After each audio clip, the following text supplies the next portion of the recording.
Olá, aqui na minha frente tenho o Logitech Pro X Superlight 2C.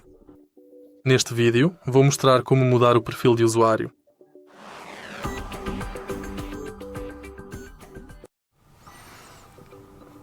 Para mudar o perfil de usuário, no Logitech G Hub, vá até Perfis e gerencie-os.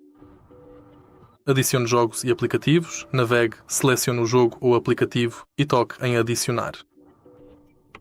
Agora você pode alternar os perfis entre aplicativos ou deixar como padrão. Se quiser desativar o perfil, toque no botão de 3 pontos e selecione Desativar. Se quiser excluí-lo, selecione Excluir. Você também pode selecionar Ativar alternância de perfil e escolher o perfil padrão.